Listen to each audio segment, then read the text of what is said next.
Дамдарчгийн улзараас Шаргамартын шинэ гүр хандгай чиглэлийн 1635 км авцамыг хотын удирдлага шинжлэх шийдвэрийг гаргаж, өсөв төртгийг нь авцамын өрөнгөөс гаргахаар болсон.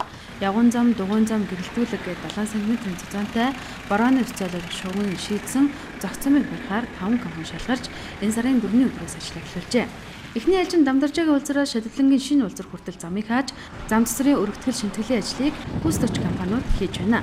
Тухайлбал нийтдээ 5 км зам хааж Эрдэнэ зам, Трансплант компаниуд хиймэл байгууламжийн ажил хийж байгаа юм а.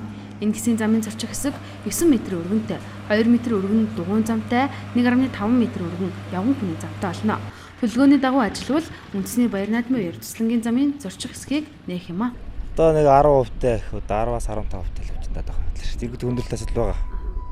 Энэ авийн ойрмч айл ирэхэд нэг машин хэрэгтэй болчихвол ойролгоно гарна, орно. Урдрагуур явна, додон цохон гарна. Бас жоо хэцэгэл. Хаачаар бөө юм боломж бас. Тэгэл нээчгэр тэгэл урдрагуур ч өгүүлдэл. Хэцүү л.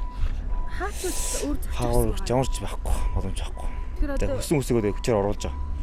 Нэргэнэмтийг харуулж байгаа л яг энэ орчнууд өмнө гэж баталж байгаа л оруулж байгаа. Одоогоор замын хоёр талын үрсийг хуулах, тэгшлэх ажил явагдаж байна. Мөн зам дагуух айлын газруудыг чөлөөлөх ажил давхар хийгдэж байгаа гэлээ. Хуучин шороог энэ шүү дээ. Авч сольж байгаа бид нар хөрс хуулт хийгээ сольж байгаа байхгүй. Одоо энэ дэр чинь бол одоо бид нар далангийн нэг үе явна. Хөлтөлтөөс хамгаалах үе явна. Тэгээд дээрээс нь буталсан чулуун зөөр гээд тэгээд үе авах болохоор энэ нэг савартай тохиромжгүй материалтай учраас мөн гэж солиод энэ зам чинь өөрөө өргөсөж байгаа учраас өргөсөлт хийж байгаа. Яг энэ хоёр талыг бүх хугацаанд зарим айлуудын газрыг чөлөөлсөн багшлаа л да. Газар чөлөөлтөй ажил явуулсан. Газар чөлөөлтийн ажил ерөнхийдөө явагдаж байгаа. Бас чөлөөлөгдөг айлууд бас байгаа.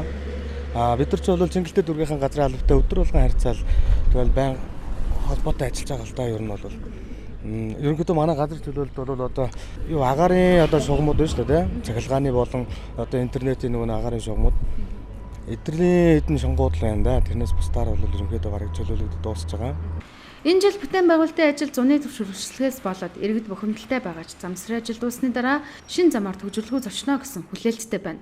Одоогоор Цуслангийн замын зорчих хэсгийг хэсэгчлэн хааж хөдөлгөөнийг зохицуулж байгаа юм а. Ингэхдээ Цуслан чиглэлд амьдардаг иргэдийн иргэний үнэлэхийг шалган автомашиныг зорчуулж байгаа гэлээ. Одоо ажил дөнгөж эхэлж байгаа болохоор замыг хэсэгчлэн хааж болж байгаа. Харин замын өргөтгөл шинжилгээ ажил эд эхэлвэл хөдөлгөөнийг бүрэн хязгаарлах юм а.